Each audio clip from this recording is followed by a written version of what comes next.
Hi, everyone. Thanks for joining. We'll start in precisely 1 minute from now.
So we are live now, and we'll start right away. So good morning, good afternoon, good evening, friends. I am Manu Gupta, co-founder of Seeds, a non-profit organization based in India and a proud member of Catalyst 2030. Since its founding, Seeds has had its boots on the ground in over 37 emergencies across the Indian subcontinent, and we have co-created, replicated new models of collaboration with affected communities, enabling them to be more resilient to future shocks and stresses. Till date, we have impacted more than 6 million lives across the subcontinent.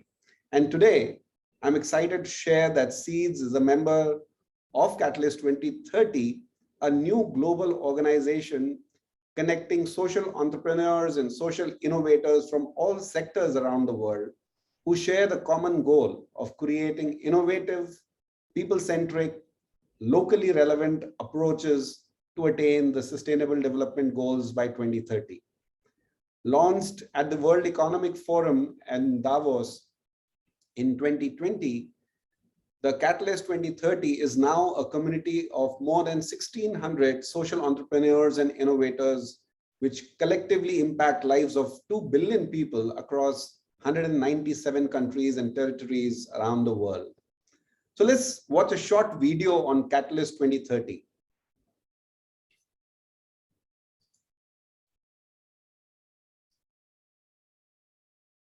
Catalyst 2030 is a movement of social entrepreneurs and innovators embracing collective action to achieve the SDGs by the deadline 2030. Our 1,500 members are active in 197 countries. By emphasizing collaborations, Catalyst 2030 is leveraging the power of the collective to accelerate real change in the lives of billions of people around the globe.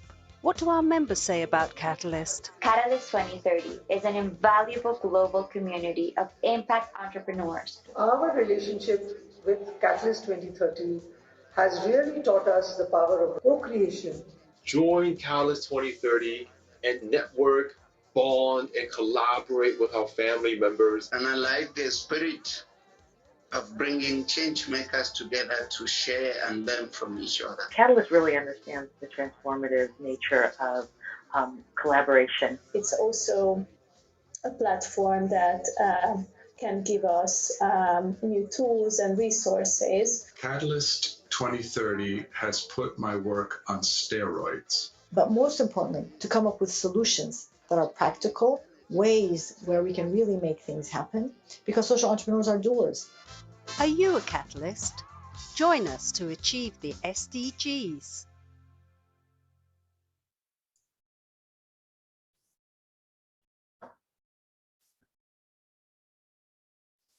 So thank you very much. So today, in this session, we have gathered as part of the annual Catalyzing Change Week 2022, themed as Let's Re-energize the SDGs, where online events led by proximate leaders themselves to share knowledge, exchange, and ideas, and to accelerate collaborative systems change through hundreds of learning and knowledge sharing sessions. I'm joining you from New Delhi in India, where we are currently experiencing a heat wave across the northern and central parts of this country.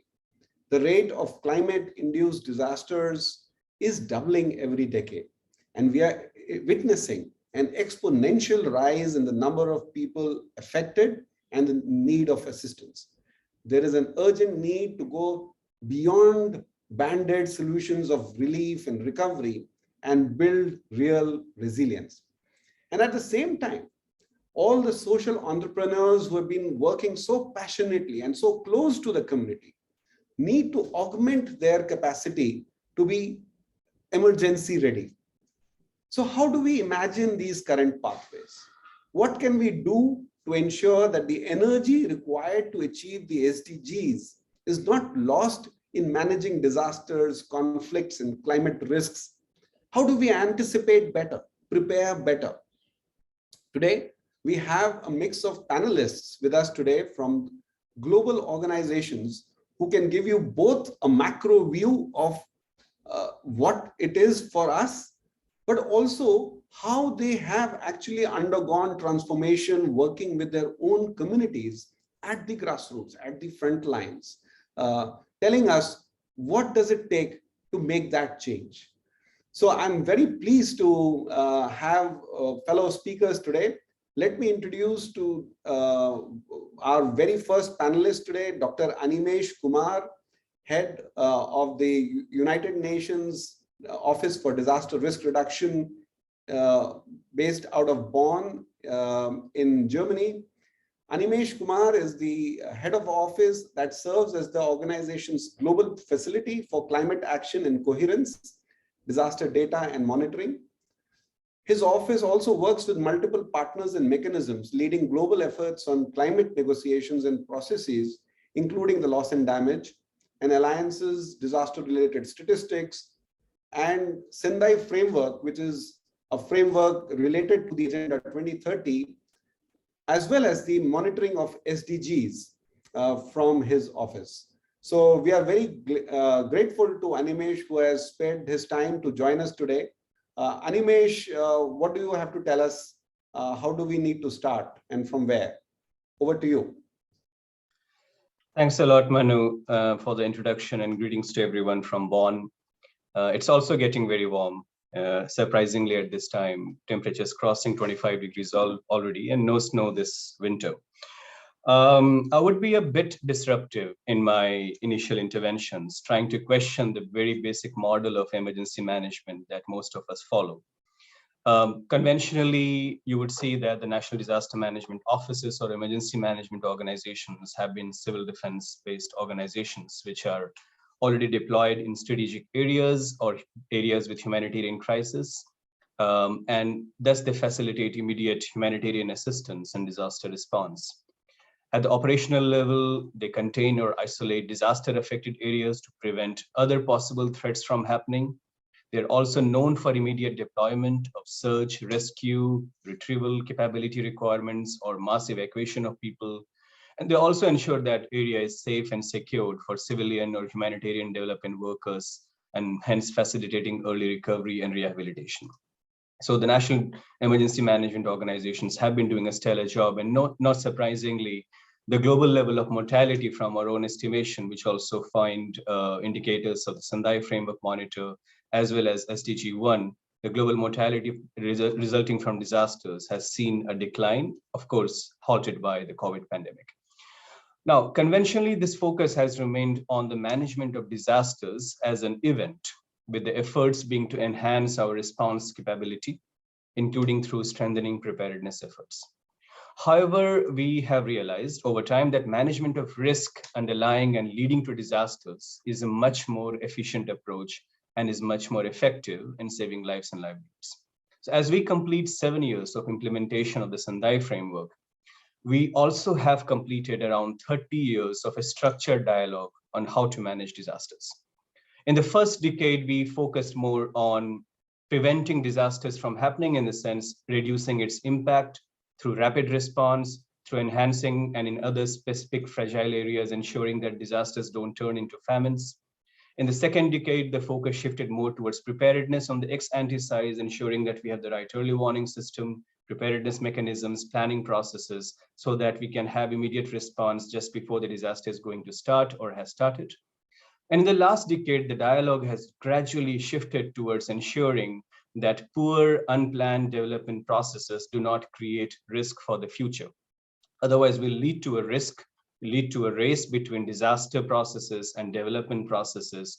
We want both of them to run in opposite directions, but unfortunately, poor development processes ensure that they often run in the same direction. And we have seen that often poor development processes lead to disaster risks, and then this tug of war often continues. The new paradigm of disaster risk reduction, which is from shifting from reactive crisis management to a more proactive risk prevention, requires us to engage more with the non-converts. And by that, we mean to move the dialogue on disaster risk reduction beyond the disaster managers to the planning and sectoral organizations, for who disaster as an event may not be a reference point. And in such cases, it becomes very challenging to make a case for disaster risk reduction, where the most successful impact of DRR is that nothing happens.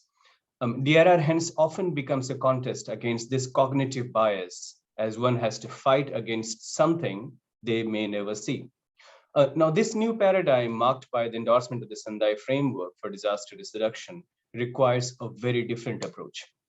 It does not see development and risk management as two diverse processes, but embeds one into the other, locating risk at the very DNA of development. As we say, development that does not take risk into account cannot be sustainable. And this new approach requires a very different set of skills. The growing understanding of risk complicates this further. Risk is no more seen to be operating in isolation, but is very systemic in nature. It cascades across different sectors, domains, and has multiple interconnected processes and nodes. And hence, management of systemic risk is often an issue of coordination.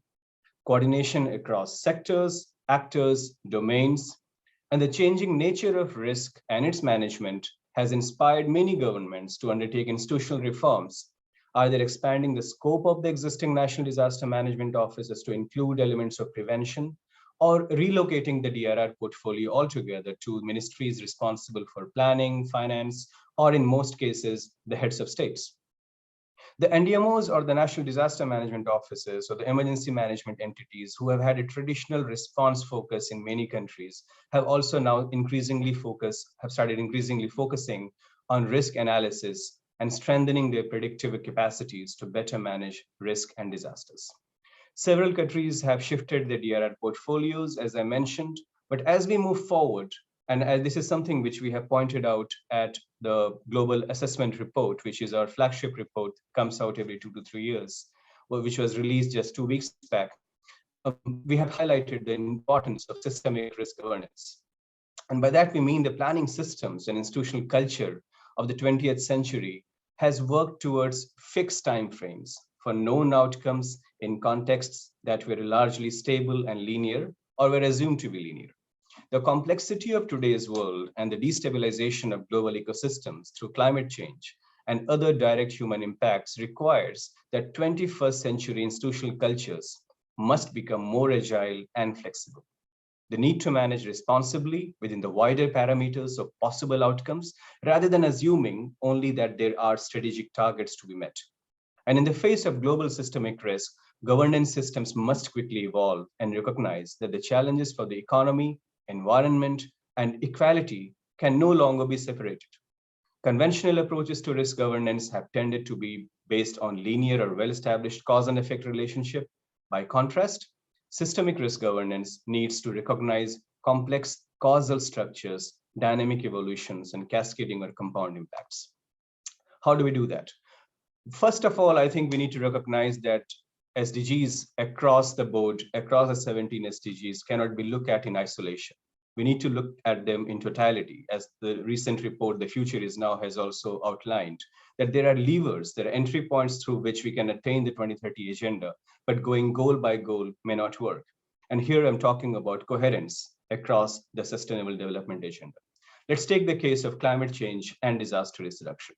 They have conventionally evolved separately in most of the countries, but over time, at the global level at least, and thanks to the concurrent adoption of the Sendai framework, the Paris Agreement, and the SDGs in the same year, we have achieved a decent level of coherence at the global level.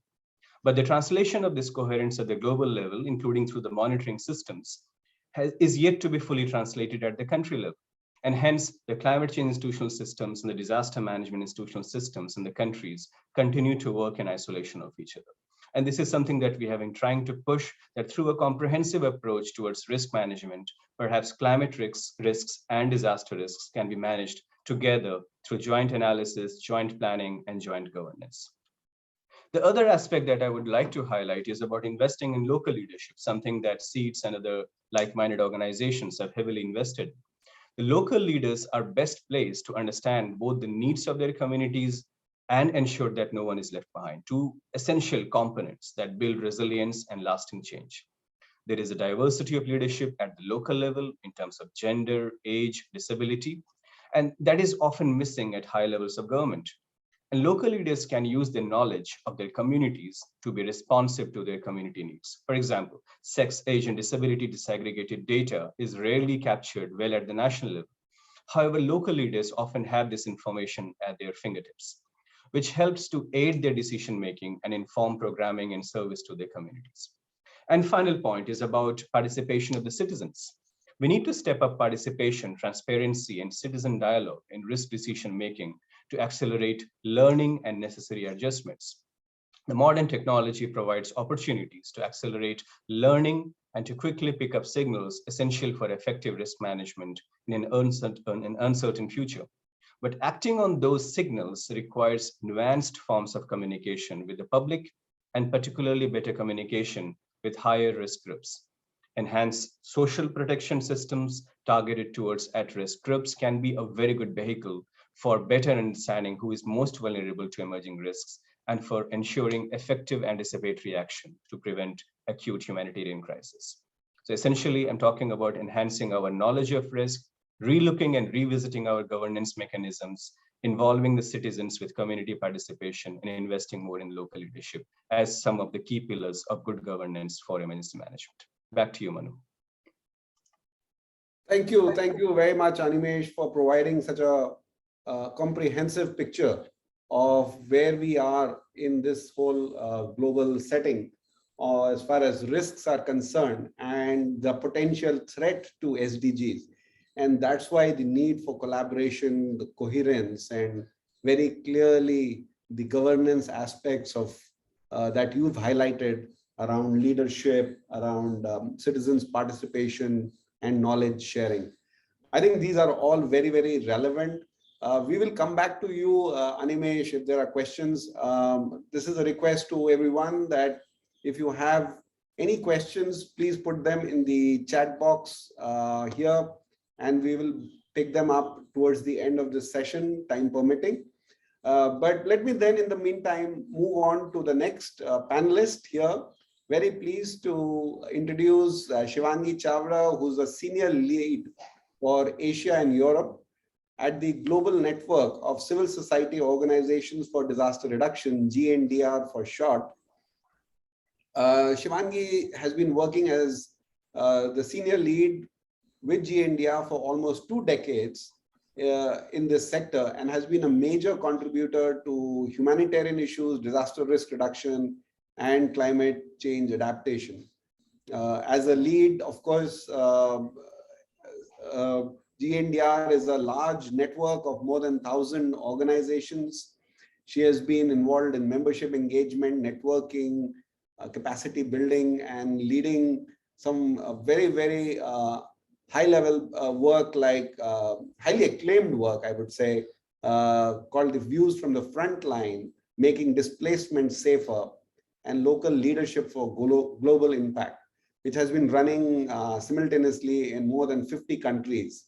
So very happy to have you here today, Shivangi. Tell us something about how your network is looking at risk-informed development and related issues. How do you work with social entrepreneurs, with NGOs in your membership on these? Yeah, thank you, sir. Thank you for that generous introduction, and distinguished analysts, colleagues and friends. Good morning, good afternoon, good evening. It's a privilege to be here representing the voice of civil societies whom GNDR represents. I'll start by saying that Animesh really set the context very well for my presentation, which will perhaps reinforce what is already mentioned here. And I'll request Meghna, if you can kindly screen the PowerPoint. Thank you. Yeah, so, can we go to the next slide, please? Yeah. We know, and Animesh also spoke about that the humanitarian landscape is changing very rapidly. It is compounded with multiple phenomena, be it impacts of climate change, pandemic, conflicts, forced displacement, food and water security, and lack of inclusion of communities most at risk. UNOCHA has estimated that in 2022 itself, we will have 274 million people who would be requiring this humanitarian assistance. We saw how COVID has manifested into socio-economic impacts, leading to severe impacts, especially in small and developing countries. At the same time, we have also seen that humanitarian needs lacks proportionate funding to be able to alleviate suffering, save lives, or reduce the economic loss that the country as a whole suffers because of situations like what we are in, such as pandemic. Next, please. So the flagship program that we were talking about, Views from the Frontline, also has the same revelation, and from the 50 countries and the local civil societies and the local governments, they do feel that climate change adaptation, sustainable development, and disaster risk reduction do not talk to each other. They remain separate in policy and practice. Their legal frameworks and institutions dealing with them are also still fragmented.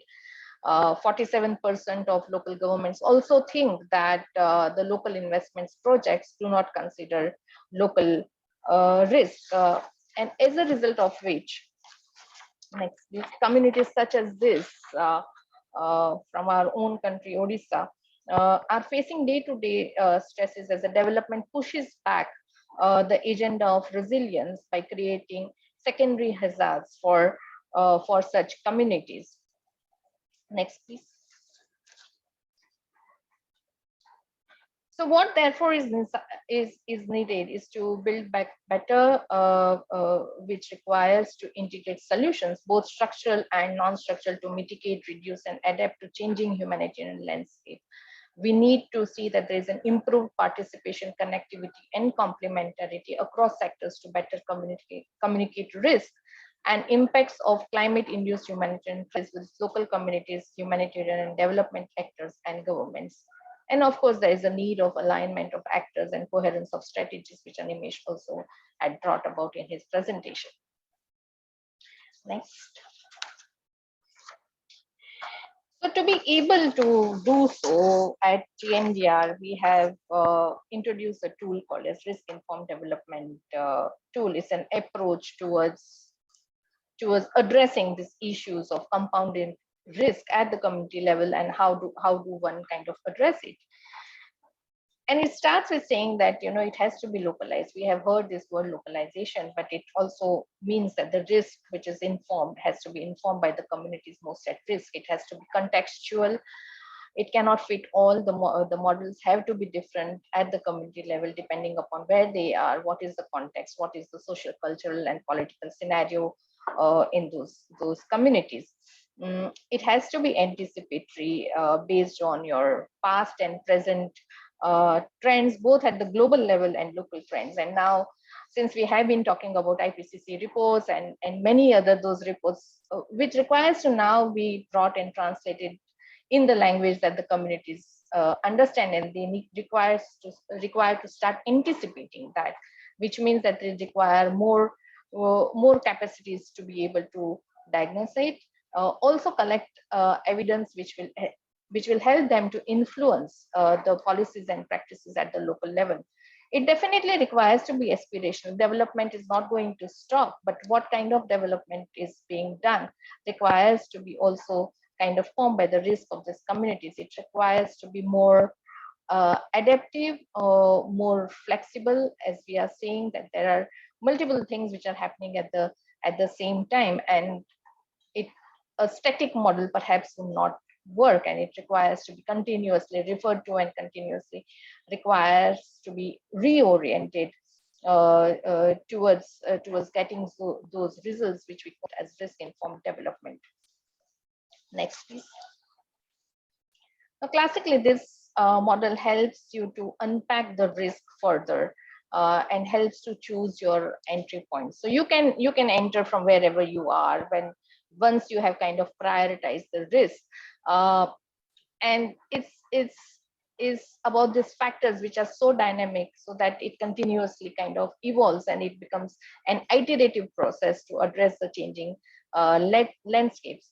And it can be started immediately after the disaster. So you can focus on one or two multiple risk drivers which acted as barriers leading to the impact on lives and livelihoods of the communities most at risk. Because of the paucity of time, I will not be able to go through all the three mentioned here, but it's nothing new. The newness in this model perhaps is about understanding where we are and what are we looking forward to, what is that kind of dynamic environment that what we are looking for. And it has to be informed by the knowledge which is already being generated day in and day out. And there is a disconnect. That's what we have kind of realized, that the communities really don't know what is happening at the global level when we are talking about 1.5 degree increase in the temperature, but they are feeling that effect, and that now requires to be brought into this whole discourses which are happening at the local level, the communities to be able to plan better for themselves. Next, please. So how does this model help? So in the nutshell, we are using the local and the global knowledge on development, resiliency, and sustainability to avoid creating complex risks for poor development choices. We want to reduce complex risk by using development as a tool to reduce vulnerability and exposure and increase resilience, and promote iterative and constant learning to improve sustainable development resilience. And I think there's a huge role of the entrepreneurs to be able to do that when they start looking development from the perspective of reducing vulnerability, reducing the exposure to risk, and not creating secondary risks through poor development choices as local organization or as local CSOs. Next, please. Some of the actions that the CSOs can take to mainstream DRR and humanitarian practice, which would be to strengthen the capacities of these local communities to identify the risk, barriers, consequences, and also opportunities for resilience building. So if I have to give an example of India, where you have this livelihood schemes such as Manrega, how can you use Mahatma Gandhi rural employment mission, which has have kind of is being carried out for giving job work to the people who do not have work. How can you use that opportunity for resilience building? And this is an opportunity where we can kind of start talking about risk-informed development processes. We also require to create space for communities and local CSOs to influence the policy and decision makers for risk-informed development, strengthen local level collaborations and partnerships, like social entrepreneurs, like other actors from the private sectors and others, to facilitate the process of coherence at the local level. It's also important that we channelize funds for communities most at risk by implementing risk-informed development. And the most important is about strengthening the accountability of the key stakeholders in the process of risk-informed development. So thank you very much. This is a very short intervention from my side, but if any questions, very happy to take it. Thank you, sir. Over to you. Thank you very much, Shivangi. And I've been noting down the risk-informed development model. While it can be used by a lot of organizations, by the social entrepreneurs that are there, who can use this, but also be cautious of the fact that they are in very, very dynamic situations, and it's not a static application that we are looking at. So all the challenges that are associated with looking at risk-informed development. But let me move on to introduce my next panelist, Hanan, my friend Hanan, who's the president of Muslim Foundation for Culture and Development in Sri Lanka. He's also representing here the executive committee of the ADRRN, the Asian Disaster Reduction and Response Network, which is a network of 56 social NGOs across the Asia Pacific. And Hanan himself brings about 15 years of experience in field of humanitarian activities. He's a passionate writer about economics and international affairs. And if I may add, he's currently in a context which is facing huge political crisis. So I know you are very much involved in local works, Hanan, and so you've taken out time to be with us today. Really appreciate and really thank you for joining us. Over to you. Tell us, how have you made these transformations at your level? We've heard about what needs to be done. What have you done and how? So over to you, Hanan. Yes, it is basically networking with the local organization, because we have started in 2002 and 2004. Soon after tsunami, we were in the field, and soon after that, we understood that solely we can't do many things, because we need people together and move forward. Then only we can achieve further. And also we have understood that most of the things, always we are talking about grassroots organizations, because they are the people backbone of any change. If you see any change in a country or in a society, they are the people who evolve from grassroots to who can change the thinking and perception, attitude of the elites and the decision maker, to make them to have a proper decision making. That is, we have understood, and mostly our work depends on our volunteers. So soon after tsunami, not only tsunami, after that there was a huge flood in Colombo and city and around. So we have mobilized more than 2,000 volunteers. So all are not government workers or any other working for any other organizations. They voluntarily came up with the network, and it is network made them, inspired them to work towards one objective. So we have to focus that one, how we can capitalize and bring this grassroots volunteers together with their CBOs into the decision-making table, because they are the people who relate to the subject and they know the context. They are the people understand what is going on the ground. So they are the people should have an opportunity to make a better decision making. That's why we emphasize always to support and empower this local organization. It means truly a localization process. So I will show my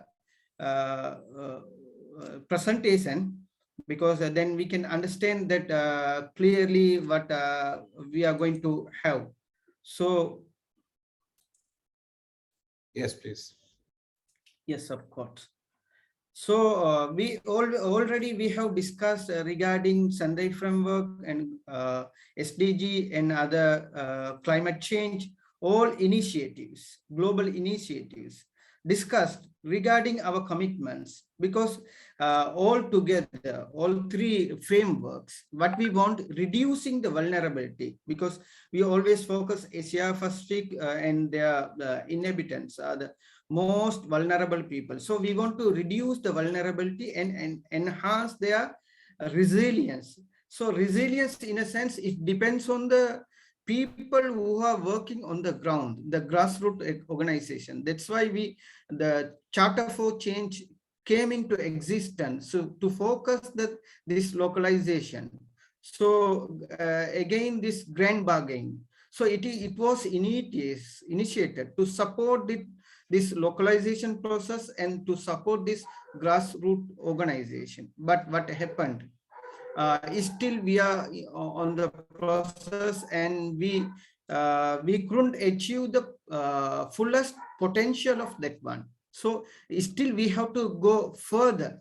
Further miles we have to run to achieve this objective. So in this discussion also, we have to make disaster ready of this grassroots organization, and we want to say that we have to enhance the skills, tools, and training of this organization like us. And then we have to make an environment that local service delivery mechanism should be available to operate instantly, immediately, soon after any occurrence. It may be man-made disasters or natural disasters, because both things we are experiencing across the world. Not only Middle East, now we are facing in Rohingya issue, we came out, then Myanmar, now we are facing lot. Then in my own country, we are facing a lot of troubles, because sometimes the disasters come out from man-made. Then also we are facing, coupled with this natural disasters. So people, they want to strengthen the disaster resilience at local level, because there's a at the international and global level, they are empowered, but at local level, who are the first respondents. So we have to strengthen that one. So we have to find what is the capacity gaps and how we can seek solution, because we believe a locally led humanitarian action is the sustainable move to respond to the emergencies and build the resilience. This is our belief. We have to make this as a belief, and we have to make a people movement around this belief, like a religious belief. We have to social belief. We have to make a sense and the perception among the people. There are social movement for political change. There are social movement for economic change. But we have to think about people's movement for resilience, and we have to bring all human beings. It means whatever the society, whatever the sect or any kind of people, but we have to push them for a single particular direction. It is evident in COVID-19. What happened in COVID-19? That all global logistics grounded, no flights, no shipment, everything, it was standstill. But local people who went to the field, they did the job. So if they had the enough support and the capacity, they will do better. That is our understanding. So as the localization only can bring assistance, recovery, and the development, which is fast and closer to the society. So that's why, what is the challenges? In my experience, in my close networks, we understand that lack of organizational capacity is there in terms of what? there are lack of dedicated trained staff. If you see that even any authorities or any IONGs, they have dedicated staff, but in local level they can't keep it. So they need that one. And also there's a high turnover of staff because they can't sustain them. Even though they trained, they will go out. So we have to sustain them. Then there's a lack of technology, tools, equipment, and machineries. Those are the things they can work in when there is occurrence, any flood or any disaster, they have to move with their vehicles and keep their equipments and tools. But if there is a lack of these things, they have to wait the support from any army, military, or police, any who have the equipments and tools and things. So these local organizations are waiting to deliver their service, but far behind in terms of these things.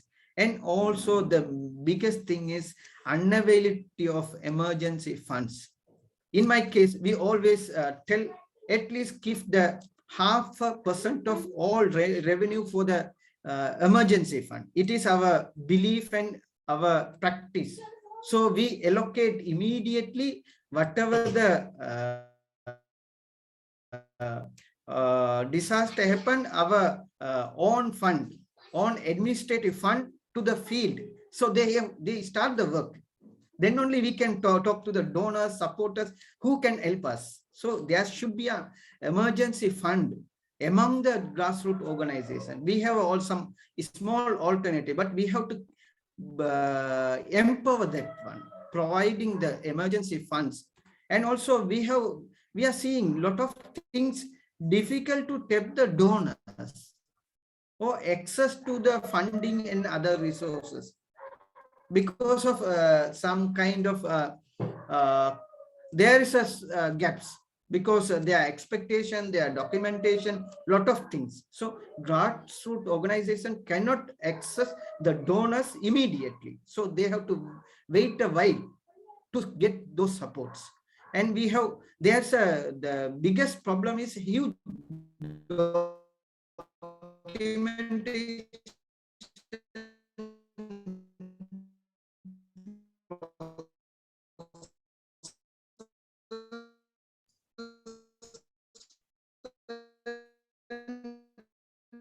It seems we are losing out. Hanan, could you switch off your video so that we can hear you?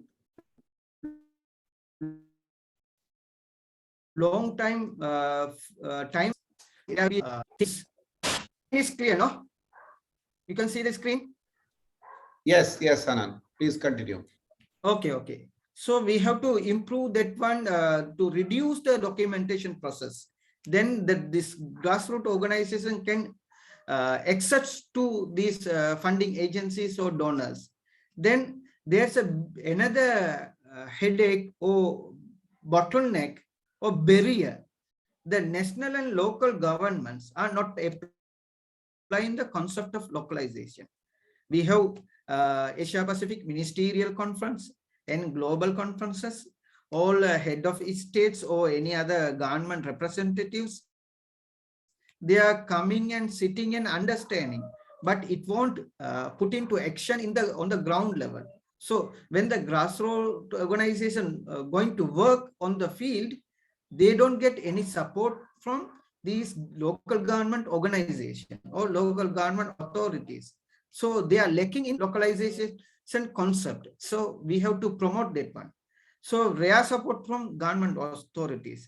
And also in the decision making, we feel there is a very meaningful recognition for the relevant stakeholder in decision making, because this local organization only knows the situation and the context, so they can better contribute for any decision making. It may be planning or implementation or funding arrangement, any relief work, but this stakeholder recognition should come first. Then we can implement this localization. So expected solution, what I see is we have to make availability of finance or pre-approved financing as emergency response fund in a UN agency level or national level to support this local level. Then there should be a continuous training and capacity building of local actors. As we said, the local actors are the backbone of this process, this movement. So we have to support them by improving their capacity through continuous training and capacity building. Then providing minimum tools and equipment such as emergency kits, generators, solar power panels, and other things. Because when the local organization going to the field, they need minimum level equipments. Then only they can start the work. They go beyond the what is the available capacity. So we have to provide that one. Then donor guidelines should be localized and minimize minimum documentation. It means there are contexts different from country to country and thus local to local. So these INGOs or UN agencies should change, or they should make arrangement, their guidelines according to the localized demand. Then one more thing, these UN agencies, INGOs, give some pressure to national and local governments to promote the participation of local actors. So even though we are civil society organization, we talk much about these localizations. These government authorities, national governments and local governments, if they do not do this process, we can't clap it, because single-handed we. So there should be a support from them, so that there should be a advocacy. There should be an advocacy for meaningful local participation in decision making. So we hope that when we make these shortcomings into as a learned and change mechanism, we can provide better service to the vulnerable communities who are affected. So why we need this locally led?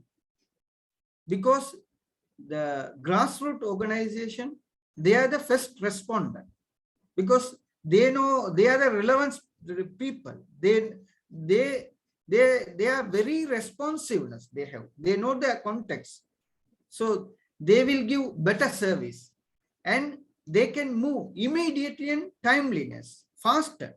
As I said, faster and closer service can be done by these grassroots organizations. Then there is a effective and efficiency, because most of the things, when I analyze the admin expenditures, it may cost more than 40% for INGOs.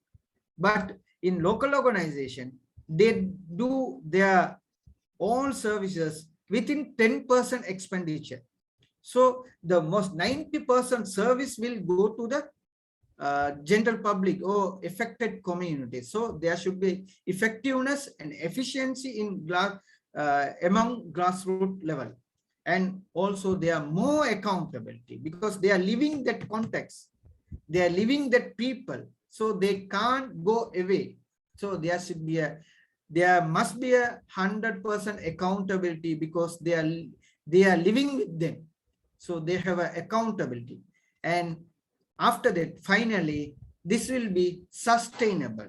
If the grassroots level organization enhanced, they are empowered, they can work for a long time. So there won't be shutting down of offices or closing down of offices, because they are living with those people. So finally, thank you very much. These are the things what I understand, what I experience. So over to you, anything for your inputs. Thank you very much. Thank you very much, Hanan. This was fantastic. Can we get this presentation down? Yep. So as we are moving on, we will, I think this theme of locally led action, so well articulated by Hanan, has been consistent across all our panelists so far. I think Animesh said it right by saying that how local leadership and citizen dialogue is so important. Shivangi shared some of those tools of RID, which can be actually applied. And she also spoke about how local governments have been very, very, clearly saying this, that most of the investments that are made are not risk informed. And here Hanan has given us some very, very practical tips he has taken, his organization has taken, as they have responded to major emergencies like the tsunami of 2004 and the floods in Colombo, but also in many other smaller situations. And this whole theme of people's movement and a locally driven process is where we are heading to. In interest of time, let me move on to the last speaker, and last but by no means the least, my friend Sema, who's the executive director and board member of Support to Life, a Turkish NGO, a very, very eminent Turkish NGO, I must add, which is headquartered in Istanbul. She's also part of the Leadership Council and currently chairs a large global network of local aid organizations called NEAR. And she, of course, has 25 years of working experience in the field of humanitarian aid. She's carried out projects across India, Afghanistan, Iran, Pakistan, and Turkey. And currently, I must add that her organization is working with a large number of displaced population, refugees from across the border within Turkey. So she can give you some real hands-on experience on how do we do risk-informed development? How do we factor in the risks in our work? So over to you, Sema. Great. Thank you very much for the introduction, Manu. It's a pleasure to be here. Hello, everyone. I do have a presentation quickly, if I may share it. Hello, once again, my name is Sema. I'm the director of Support to Life. We are an Istanbul-based Turkish NGO. We are a humanitarian organization. We were established in 2005, so we have been around for 17 years now. We are humanitarian, so that means we focus our work on meeting the needs and the rights of disaster-affected populations. In this event, I will share with you my experiences as to how we have been able to merge our refugee work with the many disasters that we have in Turkey, and many of them climate-induced. So just to start us off, maybe with a bit of context, since the outbreak of the war in Syria in 2011, influxes of people have been crossing the border into Turkey. Turkey has a 900-kilometer border with Syria, which is quite porous because of kinship relations and trade relations. With Turkey's open door policy over the past 10 years, we have seen nearly 4 million Syrians cross into Turkey. With those that are unregistered, numbers are likely higher. Only around 50,000 Syrians still remain in refugee camps. They're almost all closed down. All others reside within the host population. Most of the refugee concentrations you can see is in the Turkey-Syria border area. Istanbul is in fact the city that hosts the largest number of Syrian refugees, with over 500,000. In addition to Syrians, there are also many other asylum seekers and migrants in Turkey because of its position as a transit country from the east into Europe. As Support to Life, our biggest program has been our refugee support program for quite a long time now. We have an operational presence in 9 provinces, 8 of them in the border area, and 1 in Istanbul, where we also have our main office.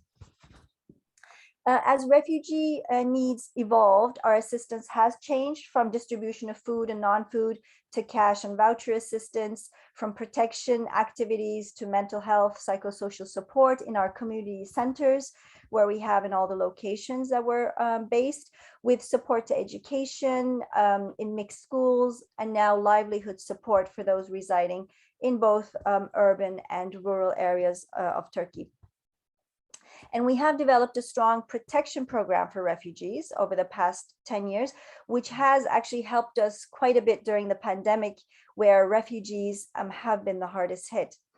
And we provide information on their legal status, their access, to facilitate their access to services. And within our refugee support program, we have reached hundreds and thousands of refugees, mostly Syrian, but also Afghan, Iraqi, and many others over the past decade. Now, although Turkey has been struggling with the effects of the Syria crisis, which has turned into the largest humanitarian crisis of our time, Turkey is also prone to many natural disasters, many of which are in fact climate-induced. You can see here in the map that in the past 10 years, Turkey has had its fair share of landslides, floods, avalanches, and wildfires. Turkey is also highly earthquake prone, as you can see with the dark red seismic zones, which indicate the fault lines. Turkey is very frequently shaken by earthquake, whether it's light, medium, or heavy impact. And being a humanitarian organization, as Support to Life, we have our teams who are ready to respond, and we do respond to any disaster in an emergency that occurs in Turkey. Recently, the most challenging emergency for us have been the forest fires that broke out in the summer months of last year, accompanied by heavy flooding. Every year, Turkey sees smaller scale wildfires and floods, but the scale of the disaster last summer was devastating. In July and August, a series of more than 200 fires have burnt over 200,000 hectares of forest in Turkey's Mediterranean region in the south. And this was the worst ever wildfire season in Turkey's history. And we know that these fires originated from a heat wave that were produced by climate change. IPCC reports have indicated that warmer, drier conditions will lead to more frequent and prolonged droughts, as well as to a longer fire season and increased fire risk in the Mediterranean region.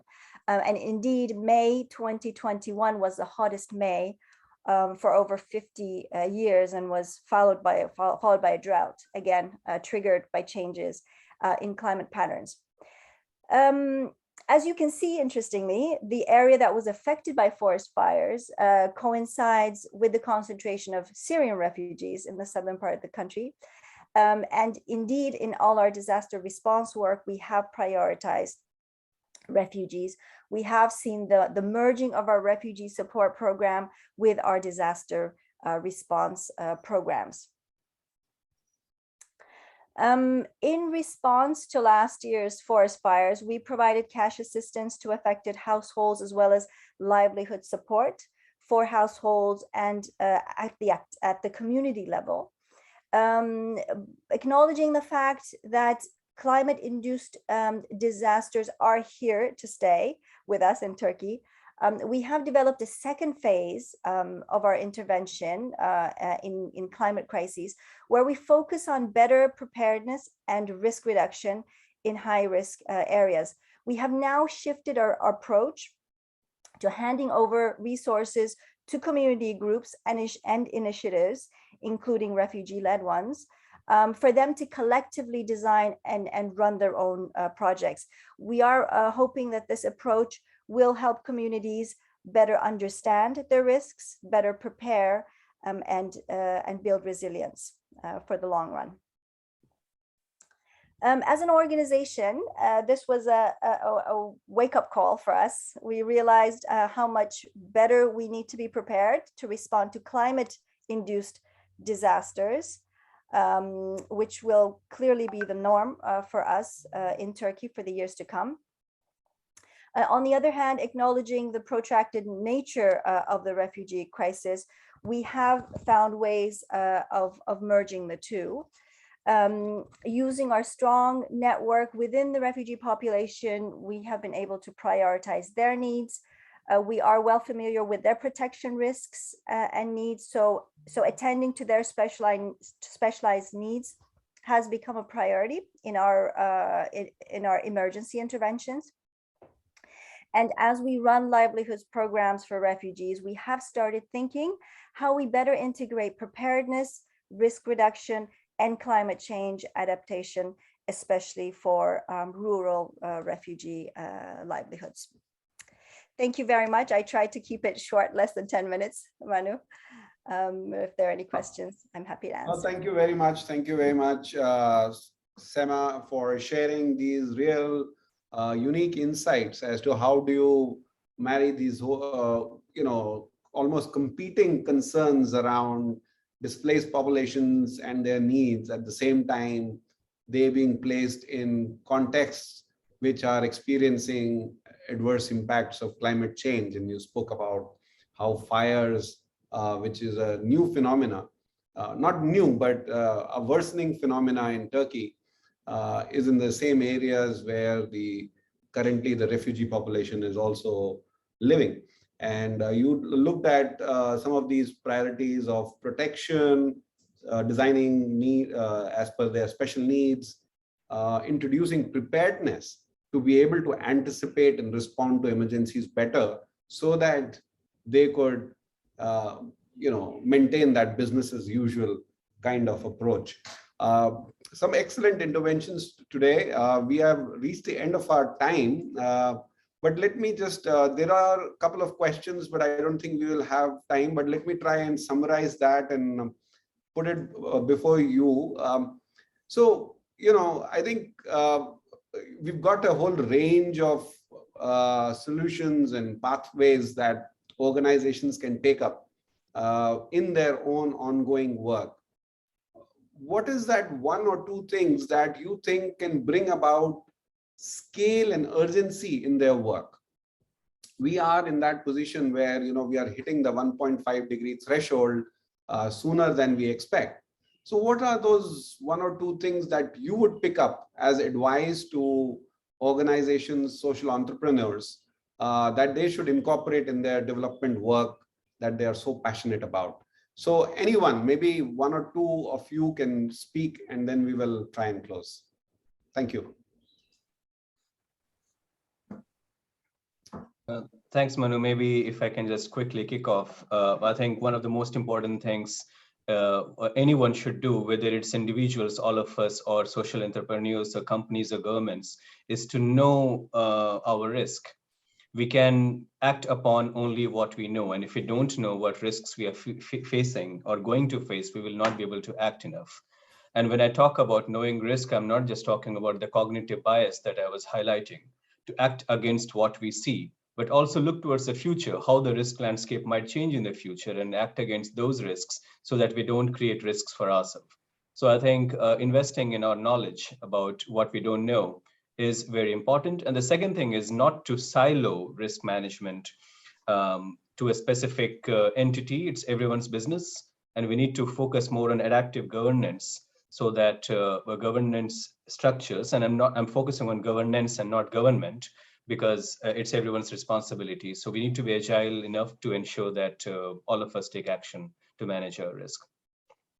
So being agile, being adaptive, being coherent, and of course, most importantly, knowing our risks. Excellent points there, Animesh, well noted. Anyone else would like to add to this, or you all agree? I think I agree to all what is said by Animesh, but I would like to also add one more point, is to create this enabling environment for the communities to inform their risks to the decision makers. I think that's where we are talking about localization, and that's the spirit of localization, where you create that enabling space.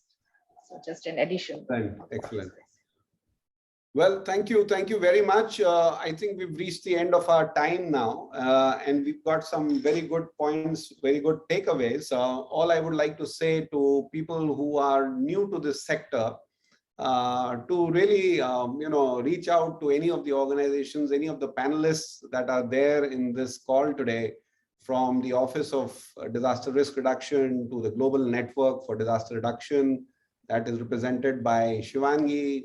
Hanan represents the ADRRN, a regional network, and SEMA represents NIA. So they bring together the voices of civil society who have, in the whole process of being faced with emergencies, faced with challenges like these, have actually undergone that kind of transformations. And these were some of the best examples that we have today with us in this panel. And I hope all of you do take up this challenge within your own setups, within your own context, because as we are very, very clear, the 1.5 degree threshold is not too far away, and we better be prepared. We better be ready for handling these emergencies. So thank you very much. I'm turning to all our panelists, taking out time. You are in different time zones and in different contexts, in various kinds of challenges, but you've taken out time today to be with us and to be part of this Catalyst week. Thank you very much, and we will be in touch and see you soon in other contexts, in other seminars here. Thank you very much. Bye-bye. Thank you. Thank you very much. Thank you all. Bye-bye. Bye.